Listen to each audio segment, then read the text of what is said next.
صدري ويسر لي أمري واحلل عقدة من لساني يفقه قولي اللهم ثبتنا عند الموت بلا إله إلا الله اللهم اجعلنا من الذين آمنوا وعملوا الصالحات وتواصوا بالحق وتواصوا بالصبر آمين يا رب العالمين। আজকের খুতবার উদ্দেশ্য হচ্ছে আপনাদের সাথে সূরা হাদীদের একটি আয়াত শেয়ার করা, কিন্তু এই আয়াত থেকে কিছু শিক্ষা বলার আগে আমি প্রাসঙ্গিক কিছু কথা বলতে চাই। সূরা হাদীদের মাঝখানে আল্লাহ বিচার দিবসের একটি চিত্র তুলে ধরেছেন। বিচার দিবস এমন একটা বিষয় যা নিয়ে আল্লাহ কোরআনে বহু জায়গায় আলোচনা করেছেন। সাধারণত তিনি যখন এই সম্পর্কে বলেন, তিনি বিশ্বাসীদের সম্পর্কে বলেন যারা জান্নাতের দিকে ধাবমান, এবং তিনি অবিশ্বাসীদের সম্পর্কে বলেন যারা জাহান্নামের দিকে অগ্রসর হচ্ছে। কিন্তু আলোচ্য অংশে একটি ব্যতিক্রমী চিত্র তুলে ধরা হয়েছে। এখানে আল্লাহ বিশ্বাসী এবং অবিশ্বাসীদের তুলনা করার পরিবর্তে তিনি বিশ্বাসী এবং মুনাফিকদের তুলনা করেছেন। আল্লাহ যেন আমাদেরকে তাদের অন্তর্ভুক্ত না করেন। আল্লাহ বিশ্বাসীদের বিপরীতে অবিশ্বাসীদের তুলনা করার পরিবর্তে বিশ্বাসীদের বিপরীতে এমন লোকদের তুলনা করেছেন যারা মনে করত যে তাদের ঈমান রয়েছে, অথবা ভান করত যে তারা মুসলিম, অথবা তাদের ঈমান রয়েছে, কিন্তু বিচার দিবসে আল্লাহর কাছে এই ঈমানের কোনো মূল্য থাকবে না। এরাই হলো মুনাফিক। আল্লাহ যেন আমাদেরকে তাদের অন্তর্ভুক্ত না করেন। সূরা হাদীদের এই আলোচ্য অংশটি আমাদের জানা খুবই জরুরি, কারণ এই অংশটি আমাদের জানায় যে বিচার দিবসে কিভাবে এই দলের অন্তর্ভুক্ত হওয়া থেকে রক্ষা পাওয়া যায়। সংক্ষেপে বলতে গেলে কিয়ামতের দিন বিশ্বাসীরা যখন দাঁড়াবে, রাসূল সাল্লাল্লাহু আলাইহি সাল্লাম তাদের দেখতে পাবেন। ইয়াওমা তারা, তিনি দেখতে পাবেন মানে রাসূল সাল্লাল্লাহু আলাইহি সাল্লাম দেখতে পাবেন আল মুমিনিনা ওয়াল মুমিনাত, বিশ্বাসী নারী এবং পুরুষদেরকে। ইয়াসআ নূরুহুম বাইনা আইদিহিম ওয়া বিআইমানিহিম, তাদের সম্মুখ ভাগে এবং ডান পাশে তাদের নূর ছোটাছুটি করবে। এর মানে হলো ঈমানদার পুরুষ এবং ঈমানদার নারীদের হৃদয় থেকে এবং ডান হাত থেকে জ্যোতি বিচ্ছুরিত হবে। এই আলোটি কেন জরুরি? কারণ আল্লাহর প্রতি আপনার আমার ঈমান যদি অকৃত্রিম হয় এবং বিশ্বাস দৃঢ় হয়, কিয়ামতের দিন এই বিশ্বাস জ্যোতিতে রূপান্তরিত হয়ে দীপ্তি ছড়াবে। আর এই বিশ্বাস দুনিয়াতে আমার কর্মকে প্রভাবিত করেছে। আমার হাতের সেই কাজগুলোই কিয়ামতের দিন আলোতে রূপান্তরিত হবে। সেদিন আমাদের কাছে দুটো আলো থাকবে। শেষ বিচারের দিনটি হবে নিকষ কালো একটি দিন। আধারে ঢাকা বিস্তীর্ণ পথ পাড়ি দিয়ে আমাদেরকে জান্নাতে পৌঁছাতে হবে, এবং সুদীর্ঘ পথ পাড়ি দিতে সবার আলো প্রয়োজন হবে। কিছু কিছু ব্যক্তির আলো হবে অনেক প্রখর। রাসূলুল্লাহ সাল্লাল্লাহু আলাইহি সাল্লাম বলছেন তাদের আলো এত লম্বা হবে যে সেই আলো এক শহর থেকে আরেক শহর পর্যন্ত বিস্তৃত হবে। আবার কারো কারো আলো হবে অত্যন্ত অনুজ্জ্বল। সেই টিমটিমে আলোতে নিজের পা কোথায় ফেলছে কোনো মতে সেটুকুই শুধু দেখা যাবে। তাহলে মানুষ বিভিন্ন মাত্রায় আলো নিয়ে যখন জেগে উঠবে এবং জান্নাতের পথে যাত্রা শুরু করবে, তখন আল্লাহ তাআলার পক্ষ থেকে অভিনন্দন জানানো হবে, কারণ অন্তত তাদের নিজস্ব কিছু আলো রয়েছে। আর অনেকের তো কোনো আলোই নেই, তাই তাদের জান্নাতে যাওয়ার কোনো সুযোগ নেই। আল্লাহ বলবেন, বুশরাকুমুল ইয়াউম জান্নাতুন তাজরি মিন তাহতিহাল আনহার, আল্লাহ বলবেন আজ তোমাদের জন্য সুসংবাদ জান্নাতের, যার তলদেশ দিয়ে নদী প্রবাহিত। তোমাদের সামনেই এটা আছে, হাঁটতে থাকো, চলতে থাকো। পরবর্তী আয়াতে আল্লাহ অন্য একদল লোকের কথা বলেন যারা জেগে ওঠার পর গভীর বিস্ময় আবিষ্কার করবে পথ চলার জন্য তাদের নিজস্ব কোনো আলো নেই। চারপাশ গভীর অন্ধকার, বহু দূরে তারা দেখবে কিছু আলো। আপনারা দৃশ্যটা কল্পনা করতে পারেন, চারপাশ গভীর অন্ধকারচ্ছন্ন, আর বহু দূর থেকে তারা দেখবে কিছু মানুষ আলো নিয়ে এগিয়ে যাচ্ছে। তারা হয়তো মানুষ দেখতে পাবে না, শুধু আলোর বিচ্ছুরণ দেখা যায়। তখন তারা ভাববে আমাদেরকে দ্রুত তাদের কাছে পৌঁছতে হবে, কারণ আলোটা ধীরে ধীরে হারিয়ে যাচ্ছে। তো সেই মুনাফিকরা কিয়ামতের দিন এইরকম একটি তমসাচ্ছন্ন পরিস্থিতিতে জেগে উঠবে, আর তারা বিশ্বাসীদের আলো দেখে তাদের ধরার চেষ্টা করবে, কারণ তাদের নিজস্ব কোনো আলো থাকবে না। তারা জেগে উঠে গভীর বিস্ময় আবিষ্কার করবে তাদের সাহায্য করার মতো কিছুই নেই। ইয়াকুলুল মুনাফিকুনা ওয়াল মুনাফিকাত লিল্লাযিনা আমানু নযুরুনা নাকতাবিস মিন নূরিকুম, যেদিন মুনাফিক পুরুষ এবং মুনাফিক নারীরা মুমিনদেরকে বলবে তোমরা আমাদের জন্য অপেক্ষা করো, আমরাও কিছু আলো নিব তোমাদের জ্যোতি থেকে, আমরাও কিছু আলো নিব তোমাদের জ্যোতি থেকে। ইকতিবাস শব্দ দ্বারা বোঝায়, যেমন আগের দিনে আপনার হাতে মশাল থাকতো আর অন্যজনের আগুন থেকে নিজের মশাল জ্বালিয়ে নিতেন, সেরকম।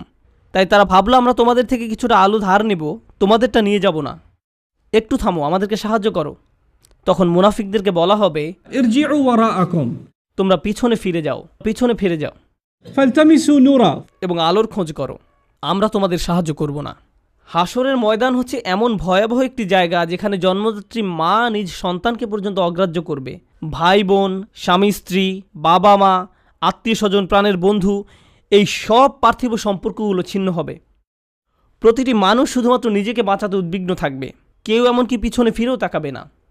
তোমরা পিছনে ফিরে যাও এবং আলোর খোঁজ করো, পিছনে ফিরে যাও এক প্রকার ব্যঙ্গাত্মক মন্তব্য, মানে দুনিয়াতে ফেরত যাও এবং আলোর সন্ধান করো। কারণ কেউ যদি দুনিয়াতে তার ঈমান ও কর্ম দিয়ে আলো সংগ্রহ না করে থাকে, তাহলে সেদিন তার নিজস্ব কোনো আলোই থাকবে না। ফালতামিসু নূরা, আলো সংগ্রহ করার একমাত্র জায়গা হলো এই দুনিয়া। তারপরেও মুনাফিকরা মুসলমানদেরকে ধরার চেষ্টা করবে। এভাবে যখন তারা বিশ্বাসীদের নিকটবর্তী হবে, ফাদুরিবা বাইনাহুম বিসুরিন লাহু বাব, ঠিক এমন একটি মুহূর্তে দুই দলের মাঝে একটি বৃহৎ প্রকাণ্ড দেয়াল নেমে আসবে, যার একটি দরজা থাকবে। এই দরজা সম্পর্কে আমরা অন্য সময় আলোচনা করব। আল্লাহ বলেন, অতঃপর উভয় দলের মাঝখানে খাড়া করা হবে একটা প্রাচীর, ফলে এখন তারা ধরার চেষ্টা করলেও পারবে না। দেয়ালটি খাড়া হওয়ার পর আল্লাহ বলেন, দেয়ালের অন্য পাশে যে পাঁচটা মুনাফিকরা দেখতে পাবে না, সেখানে থাকবে আল্লাহর করুণা, দয়া এবং মমতা, আর অপর দিকে থাকবে কঠোর শাস্তি এবং অন্ধকার। কঠোর শাস্তি এবং অন্ধকার। তাহলে এখন শুধু অন্ধকারই নয়, রয়েছে বিশাল এক দেয়াল, ফলে তাদের পালানোর আর কোনো জায়গা নেই। আর পেছনে দেখতে পাবে শাস্তি তাদেরকে আচ্ছন্ন করার জন্য এগিয়ে আসছে। তখন এই মুনাফিকরা, আল্লাহ আমাদের তাদের অন্তর্ভুক্ত না করুন, মুনাফিকরা মরিয়া হয়ে বলবে, আলাম নাকুম মাআকুম, আমরা কি তোমাদের সাথে ছিলাম না? লক্ষ্য করুন, মুনাফিকরা অপর পাশে থাকা মুমিনদেরকে ডাকছে। স্পষ্টতই দরজা এই পাশ থেকে খোলা যায় না। আরে দরজাটা খোলো না, আমরা তো তোমাদের সাথেই থাকতাম। এভাবে মরিয়া হয়ে ডাকা হবে। সামনে অগ্রসর হওয়ার পূর্বে এটা বোঝা গুরুত্বপূর্ণ। এই কারণেই আমি আজকের খুতবার জন্য এই আয়াতটি পছন্দ করেছি। এই বাক্যটার কারণে, আলাম নাকুম মাআকুম, আমরা কি তোমাদের সাথে ছিলাম না? ব্যাপারটা হলো, এই লোকগুলো যারা দেয়ালের ভয়ঙ্কর পাশে থেকে গেছে, যারা মরিয়া হয়ে আছে, যাদের নিজস্ব কোনো আলো নেই, তারা ভাবতো তারাও মুমিনদের অন্তর্ভুক্ত। তারা এটা নিয়ে খুবই আত্মবিশ্বাসী ছিল। এত আত্মবিশ্বাসী ছিল যে তারা কিয়ামতের দিনও সেই কথা বলছে, আমরা তোমাদের সাথে নামাজ পড়তাম, তোমাদের সাথে ব্যবসা করতাম, বন্ধু ছিলাম, আত্মীয়তার সম্পর্ক ছিল, চাচাতো মামাতো ভাই বোন ছিলাম, আমরা তো একই কলেজে ভার্সিটিতে গিয়েছি। কেন আজ আমরা বিচ্ছিন্ন? কেন এই সম্পর্ক ছেদ ঘটছে আজকে? এখন অপর পাশে অবস্থিত মুমিনরা নিজেদেরকে নিরাপদ মনে করছে। দেয়াল স্থাপিত হওয়ার কারণে এই পাশের মুনাফিকরা চরম আতঙ্কগ্রস্ত হয়ে পড়ল। অন্যদিকে অপর পাশে অবস্থিত মুমিনরা নিজেদেরকে অনেক বেশি নিরাপদ মনে করছে। তাদের আর কোনো তাড়াহুড়ার প্রয়োজন নেই, কারণ এখন সম্পূর্ণ নিরাপদ। এখন তারা সময় নিয়ে মুনাফিকদের উত্তর দিচ্ছে, এই কারণে তোমরা আজ আমাদের সাথে নেই। জান্নাতি লোকেরা সর্বপ্রথম তাদেরকে বলেছিল, পেছনে ফিরে গিয়ে আলোর তালাশ করো, ফালতামিসু নূরা, পেছনে ফিরে গিয়ে আলোর তালাশ করো। স্পষ্টতই তোমাদের আলো নেই। আবার মুনাফিকরা সম্পূর্ণ হতবাক, আমাদেরও তো তোমাদের মতো আলো পাওয়ার কথা ছিল। এখন জান্নাতি মানুষরা মুনাফিকদের ব্যাপারে বর্ণনা করবে, এই লোকগুলোর তো আলো ছিল, তাদের বিশ্বাস ছিল, এই লোকগুলোর তো আলো ছিল, কিভাবে তারা এটা হারালো? কিভাবে তারা কিয়ামতের দিন সম্পূর্ণ দেউলিয়া হয়ে পড়ল? এই আয়াতটি বিশেষভাবে নিগুড় একটি আয়াত। এই আয়াতে বর্ণিত হয়েছে কিভাবে একজন মুমিন ক্রমে ক্রমে ঈমান হারায়, কিভাবে একজন মানুষ ঈমানের মতো মহামূল্যবান জিনিস পাওয়ার পরেও পরিশেষে তা হারিয়ে ফেলে। রাতারাতি কোনো ব্যক্তির ঈমান ধ্বংস হয়ে যায় না। একদিন সকালে ঘুম থেকে উঠে কোনো ঈমানদার ব্যক্তি মুনাফিক হয়ে যায় না। এটা একটা পর্যায়ক্রমিক প্রক্রিয়া। এই প্রক্রিয়াটি এই নিরন্তর বাণীতে প্রকাশিত হয়েছে, বালা, অবশ্যই তোমরা আমাদের সাথে ছিলে, ওয়ালাকিন্নাকুম ফাতানতুম আনফুসাকুম। আমি প্রথমে সহজ অনুবাদ বলছি, পরে ব্যাখ্যা করব। ওয়ালাকিন্নাকুম ফাতানতুম আনফুসাকুম। 1 নম্বর, তোমরা নিজেরাই নিজেদের বিপদগ্রস্ত করেছ। আরবিতে ফাতানা শব্দটির অর্থ হচ্ছে কোনো কিছুতে পরীক্ষাতে ফেলা। স্বর্ণ গলিয়ে তার খাদ ফেলে দিয়ে ধীরে ধীরে বিশুদ্ধ করার প্রক্রিয়াটিকেও ফাতানা বলা হয়। স্বর্ণ নিখাত করার প্রক্রিয়াটি কিন্তু সহজ নয়, বরং এটি একটি যন্ত্রণাদায়ক দহন প্রক্রিয়া। ফাতানতুম আনফুসাকুম, এর অনেকগুলো ব্যাখ্যা আছে, তবে আজকের খুতবার জন্য একটা বিষয়কে হাইলাইট করব। তুমি নিজেকে বারংবার জেনে বুঝে এমন পরিস্থিতিতে ফেলেছ যেখানে তোমার ঈমান পদে পদে কঠিন পরীক্ষার সম্মুখীন হবে। এখানে জিনিসটা বোঝার চেষ্টা করুন, ঈমানের জন্য ক্ষতিকর হবে জেনেও আপনি বারবার নিজেকে এমন পরিবেশের সম্মুখীন করেছেন এবং নিজেকে বুঝিয়েছেন আমি এটা সামলে নিতে পারবো। আপনি নিজেকে এমন সব বন্ধু, আত্মীয় স্বজন দিয়ে পরিবেষ্টিত করে রেখেছেন যারা খারাপ কাজ করে, খারাপ কথা বলে, অশ্লীল জিনিস দেখে, কিন্তু আপনি নিজেকে বুঝিয়েছেন আমি তাদের মতো না। আপনি বারবার ওই সব পরিবেশে যেতেন। আপনি এমন সব আড্ডায়, জায়গায়, পরিস্থিতিতে দিনের পর দিন, মাসের পর মাস, বছরের পর বছর মিশেছেন। আপনি নিজেকে প্রবোধ দিয়েছেন এইসব আমার উপরে কোনো প্রভাব ফেলবে না, সবাইকে প্রভাবিত করলেও আমাকে করবে না। এমনিতেই তারা ঈমান হারা হয়ে যায়নি। ঈমান ধ্বংসের প্রথম ধাপটি হচ্ছে অসৎসঙ্গ। তারা নিজেদেরকে সন্দেহজনক পরিস্থিতিতে ফেলে রাখত, আর তারা ভাবত এতে তাদের উপর কোনো প্রভাবই ফেলবে না। আমি একটি হালকা উদাহরণ দিব, আশা করি পয়েন্টটা আপনারা বুঝতে পারবেন। বাসায় যখন অনেক তেল মশলা দিয়ে রান্না করেন, তখন সারা বাড়িতে সেই গন্ধে ভরে যায়। আপনি বাসার ভেতর থেকে সেই গন্ধ বুঝতে পারবেন না, কিন্তু যখন বাইরে থেকে একজন বাসায় প্রবেশ করে, বিশেষত কোনো আরব যদি আসে, সে ভাবে যে কোনো দূষিত পরিবেশে এসে পড়েছে। কয়েক ঘন্টা পার হওয়ার পর সে অভ্যস্ত হয়ে যায়, শুধু অক্সিজেন মনে হয়। ঠিক একইভাবে আপনি প্রথমে খারাপ কোনো পরিবেশে গমন করলে সাথে সাথে বুঝতে পারেন এটা ঠিক নয়, আমি খারাপ হয়ে যাব, আমার এখানে থাকা উচিত নয়। আপনার অন্তর অস্বস্তি অনুভব করে। কিন্তু আপনি যদি বারবার বারবার বারবার এই পরিবেশে যেতে থাকেন, তখন কি হবে? আপনি আর খারাপ বোধ করবেন না। কেউ যদি জীবনে প্রথমবার কোনো ধূমপায়ীর পাশে বসে, তখন সিগারেটের গন্ধে সে কাশতে থাকবে, চোখ দিয়ে পানি আসবে, ফ্রেশ বাতাসের জন্য ছটফট করবে এবং সে দ্রুত সেই জায়গা ছেড়ে চলে যেতে চাইবে। বছরখানেক পর এটাই তাদের অক্সিজেনে পরিণত হয়। সিগারেট ছাড়া তারা নিঃশ্বাসও নিতে পারে না। তাহলে প্রথম সমস্যা হলো আপনি নিজেকে অসৎ পরিবেশে ফেলে রাখেন। ফাতানতুম আনফুসাকুম। দ্বিতীয় সমস্যাটি কী ছিল? দ্বিতীয় সমস্যাটি ছিল ওয়াতারাব্বাস্তুম। তোমরা প্রতীক্ষা করেছো, দীর্ঘসূত্রিতা করেছো। এখানে দীর্ঘসূত্রিতা বলতে কি বোঝানো হচ্ছে? আপনি বুঝতে পেরেছিলেন যে এটা খারাপ, আপনার নিজের বিবেকের মাধ্যমে আপনি বুঝতে পেরেছিলেন যে আমার নিজেকে পরিবর্তন করা উচিত, কিন্তু নিজেকে বুঝিয়েছেন ইনশাআল্লাহ আমি খুব দ্রুত নিজেকে পরিবর্তন করব, আমি জানি নিজেকে পাল্টাতে হবে, আমি জানি এটা খারাপ, শুধু এই সপ্তাহ পরেই আমি সম্পূর্ণ ভিন্ন মানুষে পরিণত হব। বেশি না, আর একটা সেমিস্টার 2 মাস ওই বকে যাওয়া বন্ধুদের সাথে থাকবো, তারপর আমি অন্য কোর্স নিব, এখন ওদেরকে রাগানো ঠিক হবে না। আমি জানি এটা খারাপ, শুধু এই 1 মাস আমি এসব করব, আর এই 1 সপ্তাহ, এই আর 1টা বা 2টা পার্টি, 1টা 2টা ড্রিঙ্কস, এভাবে আপনি নিজেকে বলতে থাকেন। আর সামান্য একটু এই 9-10 মাস পরেই তো রমজানে সব ছেড়ে দিব, পুরাই চেঞ্জ হয়ে যাব। আমার প্ল্যান আছে হজে যাওয়ার, হজ থেকে আসার পর দেখবেন আমি কেমন ভালো মানুষে পরিণত হই। এভাবে আপনি নিজেকে বলতে থাকেন আর সামান্য একটু, কিন্তু সে পর্যন্ত আমার জন্য দোয়া করতে থাকুন। অতারাব্বাস্তুম। এই মুহূর্ত থেকে নিজেকে পরিবর্তন করতে চান না, আপনি নিজেকে শুধু খারাপ পরিবেশে ফেলেই রাখছেন না, এখনও নিজেকে পরিবর্তনের জন্য কোনো পদক্ষেপ নিতেও প্রস্তুত নন। মনে হচ্ছে আপনার কাছ থেকে অনেক বেশি কিছু চাওয়া হচ্ছে। যেভাবে আছেন সেভাবেই থাকতে চান, আরও কিছু খারাপ উপভোগ করতে চান। এটাই অতারাব্বাস্তুম। আপনি ধারণা করে আছেন, আপনার প্রথম ধারণা ছিল আমি খারাপ পরিবেশে থাকলেও এটা আমার উপর কোনো প্রভাব ফেলতে পারবে না, সময়ের সাথে সাথে ভয়ঙ্কর খারাপ কিছু আপনার কাছে স্বাভাবিক হয়ে যায়। এখন অতারাব্বাস্তুম বা অপেক্ষা করতে থাকা, দীর্ঘসূত্রিতা করার প্রভাব কি? আপনি ভাবছিলেন আপনি যে কোনো সময় এই খারাপ কর্ম পরিত্যাগ করতে পারবেন, সব খারাপ সঙ্গ থেকে যে কোনো সময় সরে আসতে পারবেন। আরে আমি তো আর আসক্ত না, আমার তো আর এটার দরকার নেই, আমি তো আর এর সাথে আটকে যাইনি, যখন তখন বেরিয়ে যেতে পারবো। কিন্তু বাস্তবতা এটা নয়। যত বেশি সময় আপনি এর সাথে জড়িয়ে থাকবেন, আপনি তত বেশি এতে আসক্ত হবেন। তারপর এর থেকে বেরিয়ে যাওয়া অসম্ভব হয়ে পড়ে। আপনি আষ্টে পৃষ্ঠে মাথা পড়েন, সম্পূর্ণ ডুবন্ত অবস্থায় নিজেকে আবিষ্কার করেন। আপনি এখন জানেনও না এই পরিবেশের বাইরে সুস্থ জীবনের মানে কি। এরপর আপনি নিজেকে বলতে শুরু করেন, অনেক দেরি হয়ে গেছে, আর সম্ভব না। এরকম ঘটার পর এক অপরাধ বোধের জন্ম নিবে। আমি বহুদিন ধরে এত পাপ কাজ করে আসছি, আমার আরও অনেক আগেই তওবা করা উচিত ছিল, এখন অনেক দেরি হয়ে গেছে। নিজেকে খারাপ ভাবতে অথবা মনের ভেতরে অনুশোচনা নিয়ে বেশি দিন কাটাতে কেউই পছন্দ করে না। তখন শয়তান এসে বলবে, তুমি এত অপরাধ বোধে ভুগছো কেন? তোমার তো কোনো দোষ নেই। এই ইসলাম নামের জিনিসটাই তোমার মনের ভেতর যত অপরাধ বোধের জন্ম দিয়েছে। এই ইসলাম বলছে এটা হারাম, ওটা গুনাহ, এভাবে কথা বলবে না, ওটা খেও না, অমুকটা দেখো না, ওখানে যেও না। এই ইসলাম তোমাকে নিজের সম্পর্কে খারাপ ধারণা দিচ্ছে। আচ্ছা, এই ইসলাম যে এত কঠিন সব নিয়মকানুন মেনে চলতে বলছে, এটা সত্য কিনা তুমি কি নিশ্চিত?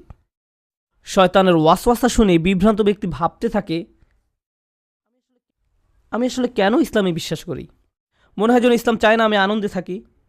আমি শুধু আমার জীবন উপভোগ করতে চাই, আমি সুখী হতে চাই, আমি স্বাধীনভাবে বন্ধুবান্ধবের সাথে মৌজমাস্তি করতে চাই, জীবনকে সর্বোচ্চ উপভোগ করতে চাই। আমি তো এমনিতেই কোরআনের সত্যতা সম্পর্কে নিশ্চিত নই। আল্লাহ বলে কেউ আছে কিনা এই ব্যাপারেও আমার সন্দেহ আছে। এই কোরআন হাদিস কতটা নির্ভরযোগ্য? আমাদের আশেপাশে এরকম বিভ্রান্ত অবস্থায় অনেক আবদুল্লাহ, জয়নব, আলী, ফাতিমা, আব্দুল করিম, আহমদ, রুকাইয়া তরুণীর আমরা দেখতে পাই। তারা খুব নির্ভীকভাবে বলে, ইসলাম নিয়ে আমার মনে অনেক সন্দেহ আছে। আর এই মানুষগুলো এমন নয় যে তাদের দর্শন শাস্ত্রে পিএইচডি রয়েছে বা ইসলামের ইতিহাসে ব্যাপক জ্ঞান রয়েছে, কিংবা এসব বিষয়ে বহুদিনের অধ্যয়নের ফলে তাদের মনে ধীরে ধীরে সংশয়ের জন্ম নিয়েছে। আসল ব্যাপার তা নয়।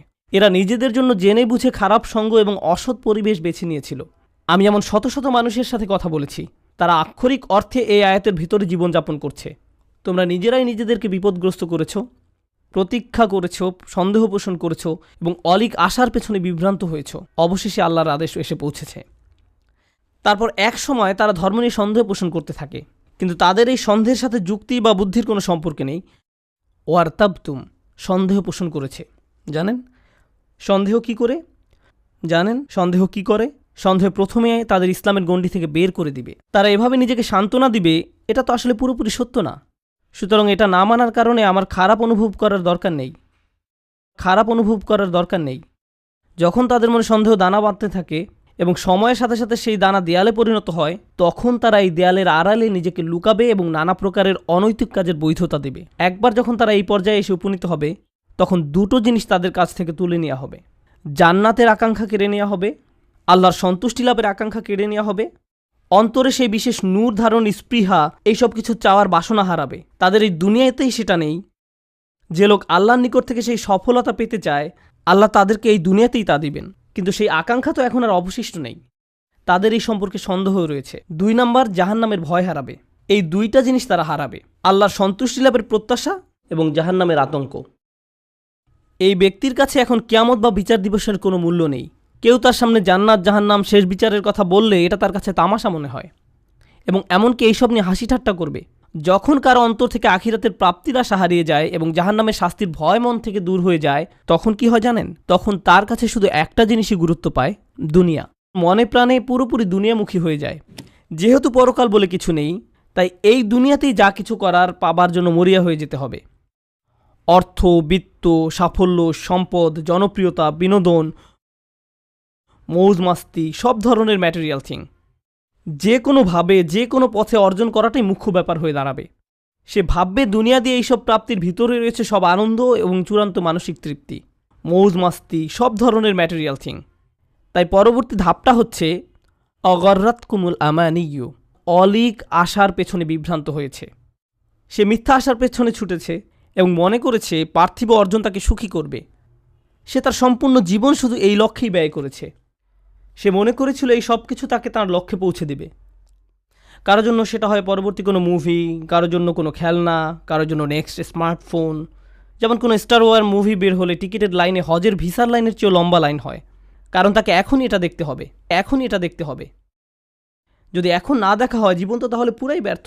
এখনই এটা দেখতে হবে। যদি মুক্তি পাওয়ার রাতে না দেখা হয় জীবনের তো তাহলে কোনো মূল্যই থাকে না। তাই এখনই দেখতে হবে। এরপর সে ভেবেছিল এই মুভি দেখলে তা হয়তো তাকে এক ধরনের মানসিক পরিপূর্ণতা দিবে, যা সে কোথাও পায়নি। হল থেকে বের হয়ে এসে চোখ বড় বড় করে বলে, এটা দারুণ ছিল। পরক্ষণে আবার বিষণ্ণ হয়ে যাবে। নিজেকে প্রশ্ন করবে, এখন কি করব? আবার দেখব মুভিটা, এটা দারুণ ছিল। প্রথমবারের মতো অতটা ভালো না লাগলেও মোটামুটি ভালো লাগবে, কারণ যে জিনিসটা তাদের প্রকৃত শান্তি দেওয়ার কথা, আল্লাহর সন্তুষ্টির অন্বেষণ, সেটা তো আর জীবনের লক্ষ্য নয়। সেই ইচ্ছাটাও আর অবশিষ্ট নেই। অগর্রাতকুমুল আমানিয়্যু হাত্তা জাআ আমরুল্লাহ, অবশেষে আল্লাহর আদেশ এসে পৌঁছেছে। বিশ্বাসীদের মতে এটাই ছিল তার জীবন। মুমিনরা বলবে এটাই তার জীবন, যারা তাদের ঈমান হারিয়ে ফেলেছিল, যেটা শুরু হয়েছিল আপাত দৃষ্টিতে একটা ছোট পদক্ষেপ থেকে, অসৎসঙ্গ, এবং সেখান থেকে এটা একটা অটোমেটিক ডাউনওয়ার্ড স্পাইরাল সিঁড়ি, শুধুই নিচের দিকে নেমে যাওয়া। তারপর তার মনে সন্দেহ দানা বাঁধতে শুরু করে।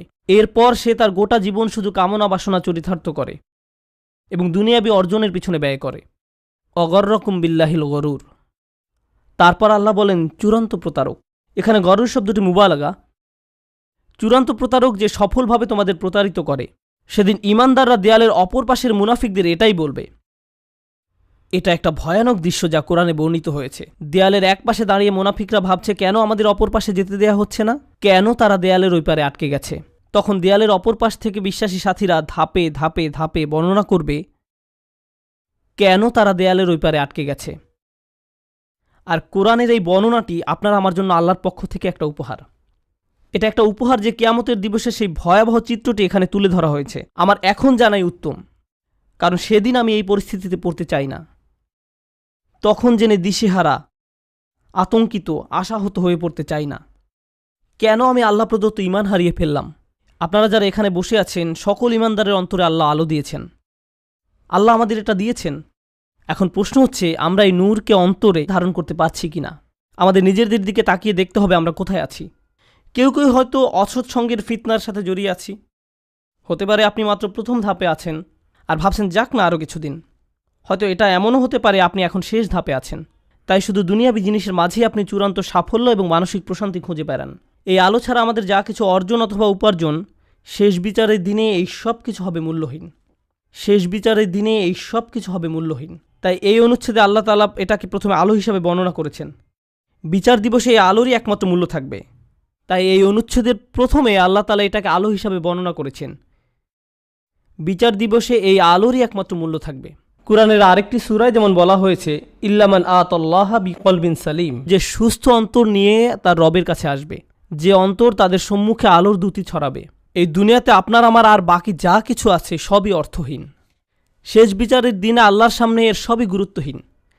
কিছুদিনের জন্য আমরা এইসব উপভোগ করতে পারি, কিন্তু যদি এর ফাঁদে আটকে যাই এবং আমাদের অন্তরের সব জায়গা দখল করে নেয়, অন্তরে আর কোনো জায়গা বাকি থাকবে না। আর তাই এর পরের আয়াতে আল্লাহ তাআলা বলছেন, ফালিয়াউমা লা ইউখাযু মিনকুম ফিদিয়াতুন ওয়ালা মিনাল্লাযীনা কাফারু মাওয়াকুমুন নার হিয়া মাওলাকুম ওয়া বিইসাল মাসির। আজকে তোমাদের কাছ থেকে কোনো মুক্তিপণ, কোনো ক্ষতিপূরণ গ্রহণ করা হবে না। কোনো কিছু বন্ধক দেওয়ার চেষ্টা করো না। আজকে ওই দরজাগুলোতে তোমাদের প্রবেশাধিকার নিষিদ্ধ। কোনো ধরনের জরিমানা বা মুক্তিপণ দিয়ে দরজাগুলোর ওই পাশে যাওয়ার কোনো সুযোগ নেই, তোমাদের থেকে নয়, কাফেরদের থেকেও নয়। এই আয়াতের ভীতিকর দিক হলো লা ইউখাযু মিনকুম ফিদিয়াতুন ওয়ালা মিনাল্লাযীনা কাফারু। আজকে তোমাদের এবং কাফেরদের একই পরিণতি। আপনি এবং কাফেররা আজ একই দলে পড়ে গেছেন।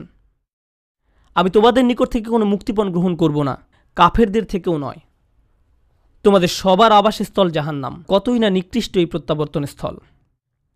শেষ বিচারের দিবসের এই পূর্ণ চিত্রটি তুলে ধরার পর আল্লাহ সুবহানাহু ওয়া তাআলা এভাবে উপসংহার টানেন।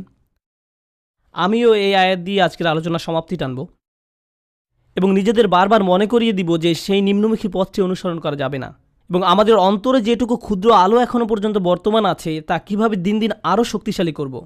আল্লাহ নিজেই বলেন, আলাম ইয়ানিল্লাযীনা আমানু আন তাখশা কুলুবুহুম লিযিকরিল্লাহ, অর্থাৎ যারা মুমিন তাদের জন্য কি আল্লাহর স্মরণে এবং যে সত্য অবতীর্ণ হয়েছে তার কারণে হৃদয় বিগলিত হওয়ার সময় আসেনি? সত্যিকার অর্থে আল্লাহকে স্মরণ করলে অন্তর নরম হবে। আপনার অন্তর যত বেশি আল্লাহকে স্মরণ করবে, কারণ আল্লাহু নূরুস সামাওয়াতি ওয়াল আরদ, আল্লাহ নবমণ্ডল এবং ভূমণ্ডলের নূর। আল্লাহকে আমরা যত বেশি স্মরণ করব তত বেশি আমাদের অন্তরে নূর ধারণ করতে পারবো। তাই তিনি বলছেন আল্লাহকে স্মরণ করো। এরপর তিনি বলেন কিভাবে তুমি আল্লাহকে স্মরণ করবে। আরবিতে এটাকে আতফে বায়ান বলা হয়। ওমা নাযালা মিনাল হক, যে সত্য অবতীর্ণ হয়েছে তার কারণে হৃদয় বিগলিত হওয়া উচিত। ওহির কারণে, কোরআনের কারণে। কোরআন নিয়ে গভীর চিন্তা করুন, কোরআনের মাধ্যমে আল্লাহকে স্মরণ করুন। যখন কোরআনের আয়াত তেলাওয়াত করবেন তখন কান্নাকাটি করুন। আল্লাহ যে উপহারটি আপনাকে দান করেছেন আপনার জীবনে তার অর্থ কী তা নিয়ে চিন্তা করুন। কোরআনে শুধু আল্লাহকে জ্যোতি হিসাবে উল্লেখ করা হয়নি, কোরআনকেও জ্যোতি হিসাবে উল্লেখ করা হয়েছে। ফাআমিনু বিল্লাহি ওয়া রাসূলিহি ওয়া নূরিল্লাযী আনজালনা। কোরআনে শুধু আল্লাহকে জ্যোতি হিসাবে উল্লেখ করা হয়নি, কোরআনকেও জ্যোতি হিসাবে উল্লেখ করা হয়েছে। সরাসরি কোরআনকে নূর বা জ্যোতি বলা হয়েছে। অতএব তোমরা আল্লাহ, তাঁর রসুল এবং অবতীর্ণ নূরের প্রতি বিশ্বাস স্থাপন করো। আপনার নিজের ব্যক্তিগত উন্নতির জন্য কোরআনের সাথে যে সময় ব্যয় করেন, যখন আমরা বসে কোরআন পড়ব, গভীরভাবে ভাবব যে আমাদের প্রভু আমাদের কি বলছেন, তাহলে এই অনুশীলন আমাদের হৃদয়কে আলোকিত করে তুলবে। আর আমাদের জীবনে এই আলোর চেয়ে দামি কোনো সম্পদের অস্তিত্ব নেই। আমরা এখন এর মূল্য বুঝতে পারছি না, কিন্তু সেদিন এর মূল্য বোঝা যাবে যেদিন আমাদের চারপাশ গহীন অন্ধকারে নিমজ্জিত থাকবে। আমাদের বক্ষ এবং ডান হাত থেকে নির্গত আলো ছাড়া আর কোনো আলো থাকবে না, কোনো আলো থাকবে না। ولا يكونوا كالذين أوتوا الكتاب من قبل فطال عليهم الأمد فقست قلوبهم وكثير منهم فاسقون। তারা তাদের মতো যেন না হয় যাদেরকে পূর্বে কিতাব দেয়া হয়েছিল, তাদের উপর সুদীর্ঘকাল অতিক্রান্ত হয়েছে, তাদের অন্তঃকরণ কঠিন হয়ে গেছে। তাদের নিকট কিতাব ছিল কিন্তু তারা এর কোনো মূল্য দেয়নি। এটা সম্ভব যে কোনো জাতির নিকট আল্লাহর কিতাব থাকতে পারে। আমাদের পূর্বে বিভিন্ন জাতির নিকট কিতাব ছিল, তাওরাত ছিল, ইনজিল ছিল, তাদের নিকট অনেক কিতাব ছিল, তারা সেটা থেকে কোনো উপকার গ্রহণ করেনি। লাম ইয়ান্তাফিউ মিনহা, তারা ওই বইগুলো থেকে কোনো উপকার নেয়নি। ওই কিতাবগুলো দিয়ে তাদের অন্তর আলোকিত করার কোনো চেষ্টা করেনি। হয়তো তারা ভুল উদ্দেশ্যে ওই বইগুলো ব্যবহার করেছিল, হতে পারে আনুষ্ঠানিকতা পালনের উদ্দেশ্য করেছিল, হয়তো তারা মাঝে মধ্যে শুধু তিলাওয়াত করে আনন্দ নিত। আল্লাহর কিতাবকে তারা এমন বিষয়ে পরিণত করেছিল। কোরআনও আজ আমাদের নিকটে এমন হয়ে গেছে। শুধু বিয়ে শাদী অনুষ্ঠানে এটা তেলাওয়াত করি, আমাদের অন্তর বিগলিত করার জন্য আজ আমরা কোরআন অধ্যয়ন করি না। এটা ইতিহাসের এক নির্মম ট্র্যাজেডি যে মানুষ আল্লাহর কিতাব থেকে উপকৃত হয় না, অথচ যা এসেছিল মানুষের অন্তরকে কোমল করে কিয়ামতের দিন আল্লাহর সামনে দণ্ডায়মান হওয়ার জন্য প্রস্তুত করতে। আর তাই এটা এখন আপনার আমার দায়িত্ব। এজন্যই বলা হয়েছে ওয়ালা ইয়াকুনু কাল্লাযীনা উতুল কিতাবা মিন ক্বাবল ফাতালা আলাইহিমুল আমাদ ফাকাসাত কুলুবুহুম। তাদের অন্তঃকরণ কঠিন হয়ে গেছে, যখন তাদের অন্তর কঠিন হয়ে পড়ে তখন সেখানে কোনো আলো ঢুকতে পারে না। কিয়ামতের দিন সে অন্তর আপনার কোনো উপকার করবে না। ওয়া কাসীরুম মিনহুম ফাসিকুন, তাদের অধিকাংশই পাপাচারী। আল্লাহ আজ্জা ওয়া জাল্লা এই কয়েকটি আয়াতে একজন বিশ্বাসীর জীবনের অন্যতম গুরুত্বপূর্ণ একটি চিত্র তুলে ধরেছেন। আজকে আপনি যে ঈমান ধারণ করি সেটা ধ্রুব নয়। আমাদের অন্তরে যে ঈমানের জ্যোতি দেওয়া হয়েছে সেটা আজীবন থাকবে এমন কোনো গ্যারান্টি নেই। আজকে আমার ঈমান আছে বলেই আমি নিরাপদ, সেটা ভাবার কোনো অবকাশ নেই। কেউ আমাদের মুসলিম মনে করে সালাম দেয় আর আমরাও জবাবে ওয়ালাইকুম আসসালাম বলি, ফলে আমরা মনে করি যে আমরা সবাই মুসলিম, আমাদের সবার অন্তরে আলো আছে। কিন্তু এই আয়াতগুলোর মতে কিছু মানুষ কিয়ামতের দিন জেগে উঠে হতচকিত হয়ে পড়বে, কিছু মানুষ কিয়ামতের দিন জেগে উঠে অবাক হয়ে যাবে। সে বলবে, আমি মনে করেছিলাম আমি তোমাদের সাথে, কিন্তু সে তার সাথে নয়। তাই ভালো হয় আমরা যদি এখনই বুঝতে পারি এটা স্বয়ংক্রিয় নয়, এটার গ্যারান্টি নেই। আপনাকে ব্যক্তিগতভাবে এর জন্য প্রচেষ্টা চালাতে হবে, আমাকে ব্যক্তিগতভাবে এর জন্য প্রচেষ্টা চালাতে হবে। বিচার দিবসে আপনার ঈমান যেমন আপনাকে সাহায্য করবে না, তেমনি আমার ঈমানও আপনাকে সাহায্য করবে না। আমরা সবাই নিজ নিজ চিন্তায় অস্থির থাকব, নিজেদের আলোর জন্য চিন্তা করব। ইরজিউ ওয়ারাআকুম ফালতামিসু নূরা, তোমরা পিছনে ফিরে যাও এবং আলোর খোঁজ করো। এখন আমরা একে অন্যের সাহায্য করতে পারি, এখন আমরা একে অন্যের ঈমান শক্তিশালী করার ক্ষেত্রে ভূমিকা রাখতে পারি, কিন্তু সেদিন আল্লাহর সাহায্য ছাড়া আর কোনো সাহায্য থাকবে না। আল্লাহ আজ্জা ওয়া জাল্লা আমাদেরকে তাদের অন্তর্ভুক্ত করুন যারা তাদের আলো সংরক্ষণ করবে। আল্লাহ আজ্জা ওয়া জাল্লা আমাদেরকে তাদের অন্তর্ভুক্ত করুন যারা দেয়ালের ক্ষতিকর পাশে থাকবে না। আল্লাহ আজ্জা ওয়া জাল্লা আমাদের